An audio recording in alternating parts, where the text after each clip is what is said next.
आज का हमारा टॉपिक है डू वाइल लूप। इस वीडियो में हम आपको डू वाइल लूप के बारे में पूरी जानकारी देंगे। तो सबसे पहले हम जानेंगे what is do while loop. Do while loop क्या होता है, डू वाइल लूप का सिंटैक्स के बारे में डिस्कस करेंगे। डू वाइल लूप का फ्लो चार्ट कैसे बनाया जाता है, यानी ये कैसे वर्क करता है, और सिंटैक्स का यूज़ करके एक प्रोग्राम आपको बना के दिखाएंगे। तो सबसे पहले डू वाइल लूप क्या होता है। डू वाइल लूप एक पोस्ट टेस्ट लूप है। इसे आप बॉटम टेस्ट लूप भी कह सकते हैं, क्योंकि ये कंडीशन नीचे से ऊपर की तरफ चेक करता है। तो इसे पोस्ट टेस्ट लूप इसलिए कहा जाता है क्योंकि पहले लूप की बॉडी एग्जीक्यूट होती है, उसके बाद कंडीशन चेक होता है, इसीलिए इसे पोस्ट टेस्ट लूप कहा जाता है। It is similar to while loop. ये वाइल लूप के जैसा ही होता है, लेकिन इसमें अलग क्या होता है, except it execute its body at least once.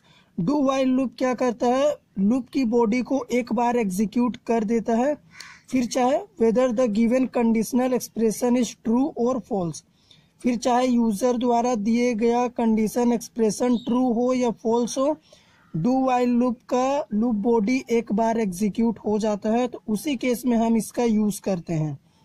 The do while loop terminates when the text expression is evaluated to zero. जब हमारा कंडीशनल एक्सप्रेशन जीरो से एवेलुएट होता है, यानी जीरो फॉल्स का इंडिकेट करता है, तो जब कंडीशन फॉल्स होता है तभी डू वाइल लूप टर्मिनेट होता है।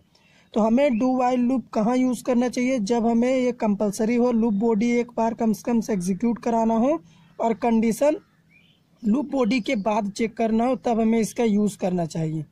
लूप का यूज़ करने से हमें एडवांटेज ये मिलता है कि हमारा जो कोड का लेंथ होता है वो डिक्रीज़ हो जाता है, और साथ ही साथ टाइम भी हमारा बचता है, क्योंकि ये रिपीटेड टास्क को एक सिंपल वे में एक ही बार में परफॉर्म करा के हमें दे देता है। तो डू वाइल लूप का सिंटैक्स क्या होता है, चलिए सिंटैक्स बताते हैं। अब हम डू वाइल लूप का सिंटैक्स जानेंगे। तो सिंटैक्स के लिए सबसे पहले हमें कीवर्ड का यूज़ करना है, जो कि डू है। डू एक कीवर्ड है सी लैंग्वेज में। उसके बाद इस डू के लिए हम बॉडी क्लोज करेंगे, ओपन करेंगे और क्लोज करेंगे। यहीं पे हमारा प्रोग्रामिंग स्टेटमेंट होगा। जो भी आप कोड लिखेंगे, यूज़र जो भी कोड लिखना चाहे वो यहाँ पे लिखेगा। उसके बाद सेमीकोलन से हम इसे टर्मिनेट करेंगे, क्योंकि statement must be closed by semicolon. उसके बाद ये डू की बॉडी एग्जीक्यूट होने के बाद हमारा कंडीशन चेक होगा। तो कंडीशन के लिए हम लगाएंगे वाइल लूप।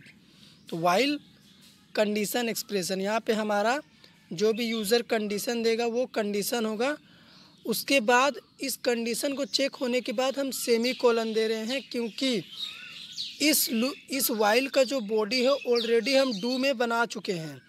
अब हमें इसकी बॉडी बनाने की ज़रूरत नहीं है, इसीलिए हमने सेमी कोलन से इसे क्लोज़ किया है।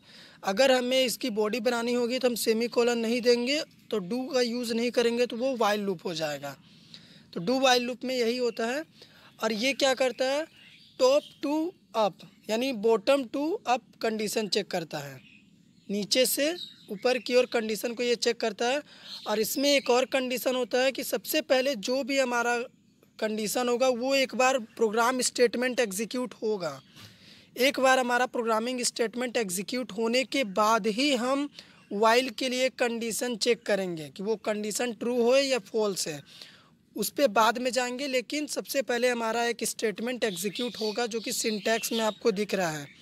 तो अब इसी सिंटैक्स का फ्लो चार्ट कैसे बनाना है, चलिए फ्लो चार्ट बनाते हैं। फ्लो चार्ट अब हम डू वाइल लूप का बनाएंगे, तो उसके लिए हम यूज़ करेंगे सिंबल्स और नोटेशंस, जो कि फ्लो चार्ट ड्रॉ करने के लिए यूज़ किया जाता है। तो सबसे पहले स्टार्टिंग पॉइंट होगा, तो हम लिखेंगे स्टार्ट, इसे हम इलिप्स से डिनोट करेंगे। उसके बाद एरो, एरो यहाँ पे क्या रिप्रेजेंट करता है, फ्लो ऑफ इंस्ट्रक्शन यानी कंट्रोल। उसके बाद हम डू लिखेंगे, डू एक कीवर्ड है जो कि रहेगा इस डू की बॉडी के अंदर हमारा स्टेटमेंट होगा, तो हम लिखेंगे स्टेटमेंट, ये हमारा स्टेटमेंट होगा। अगर ये स्टेटमेंट एग्जीक्यूट हो गया, ये तो एग्जीक्यूट होना कंपलसरी ही है, चाहे कंडीशन ट्रू हो या फॉल्स हो। ये स्टेटमेंट एग्जीक्यूट होने के बाद हम कंडीशन को चेक करेंगे, तो हम लिखेंगे डायमंड सिंबल के अंदर कंडीशन, यानी यहाँ पे हमारा वाइल कीवर्ड होगा और ये कंडीशन चेक करेगा। तो यहाँ पे भी दो कंडीशन आएगा, ट्रू या फिर फॉल्स। तो अगर कंडीशन ट्रू होता है तो उसके लिए हम क्या करेंगे, हमारा जो स्टेटमेंट है उसे हम रिपीट कराएंगे, तब तक रिपीट कराएंगे जब तक यूज़र चाहेगा। ये ट्रू के लिए कंडीशन है।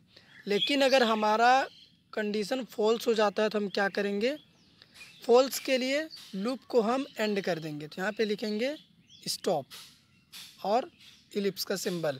तो आप देख सकते हैं, आप सिंटैक्स और फ्लो चार्ट को, सबसे पहले सिंटैक्स में डू कीवर्ड स्टार्ट हुआ था, वहाँ पे लूप बॉडी था, तो यहाँ पे डू हुआ, उसके बाद स्टेटमेंट, तो यहाँ पे भी स्टेटमेंट है। फ्लो चार्ट में स्टेटमेंट एग्जीक्यूट होने के बाद हमने कंडीशन चेक किया था, तो सिंटैक्स में भी किया हमने और फ्लो चार्ट उसी को यूज़ करके हमने ड्रॉ किया। कंडीशन में दो कंडीशन आएगा, ट्रू और फॉल्स के लिए। कंडीशन ट्रू होता है तो स्टेटमेंट को हम रिपीट करते जाएंगे, यानी बॉटम से अप तक ये कंडीशन जाएगा, ये नीचे से ऊपर की ओर कंडीशन चेक करता है, जबकि while loop top to down करता है। उसके बाद फॉल्स होगा तो लूप क्लोज हुआ, तो हमारा फ्लो चार्ट में हमने भी स्टॉप पॉइंट दे दिया, यानी हमारा कंडीशन फॉल्स हो गया है, अब प्रोग्राम आगे एग्जीक्यूट नहीं करेगा। तो ये था flow chart do while loop का। अब इसी सिंटैक्स और फ्लो चार्ट का यूज़ करके एक छोटा सा प्रोग्राम बनाते हैं। यहाँ पे हमने डू व्हाइल लूप का एक सिंपल सा प्रोग्राम बना के रखा है। तो प्रोग्राम में हमने क्या किया है, हेडर फाइल लिखा है studio.h, क्योंकि हम सी लैंग्वेज में कर रहे हैं। उसके बाद हमने मेन फंक्शन बनाया है। मेन फंक्शन का टाइप हमने इंटीजर दिया है, तो हमें एक इंटीजर वैल्यू प्रोग्राम के एंड से रिटर्न करना पड़ेगा। उसके बाद हमने एक वेरिएबल बनाया है आई नाम का, जिसमें हमने वैल्यू इनिशियलाइज कर दिया पहले ही, जैसा कि हमने व्हाइल लूप में किया था, ठीक उसी तरह हमने यहाँ पे वैल्यू इनिशियलाइज कर दिया। उसके बाद हमने डू कीवर्ड का यूज़ किया। डू कीवर्ड को हमने काली ब्रेसेस से ओपन किया और क्लोज किया, और इनसाइड डू बॉडी हमने स्टेटमेंट को प्रिंट कराया है, यानी आई वेरिएबल में हमारा 10 स्टोर है, तो फर्स्ट टाइम हमने 10 को प्रिंट करा दिया बिना कंडीशन चेक किए हुए। उसके बाद हम आई की वैल्यू को डिक्रीज़ कर दिए। तो अब कंडीशन के लिए जब यहाँ पे आई को हम चेक करेंगे तो यहाँ पे कंडीशन आएगा 9 ग्रेटर देन इक्वल टू 1। यहाँ पे 9 आएगा क्योंकि आई की वैल्यू को हमने डिक्रीज़ करा है, तो कंडीशन ट्रू हो गया 9 ग्रेटर देन 1। तो यहाँ पे फिर से 9 प्रिंट होगा, डू एग्जीक्यूट होगा और प्रिंटफ में हमें 9 प्रिंट करके देगा। फिर आई की वैल्यू को हमने डिक्रीज़ करा, उसके बाद कंडीशन के लिए 8 ग्रेटर देन इक्वल टू 1, तो ये इसी तरह कंडीशन 1 तक चेक करेगा, यानी 1 greater than equal to 1 true, तो वहाँ तक ये रिज़ल्ट हमें प्रिंट करके देगा। तो इसका आउटपुट आएगा, इस प्रोग्राम का आउटपुट आएगा आपको 10, 9 डिसेंडिंग ऑर्डर में, क्योंकि हमने क्या किया है, आई को 10 से इनिशियलाइज किया और उसकी वैल्यू को हमने डिक्रीज़ करा, इसीलिए इसका आउटपुट आपको ये प्रिंट में मिलेगा। और हमने आपको डेफिनेशन में एक और बात बताया कि डू व्हाइल लूप का लूप बॉडी एक बार एग्जीक्यूट हो ही जाएगा, फिर चाहे आपका कंडीशन ट्रू हो या फिर फॉल्स हो।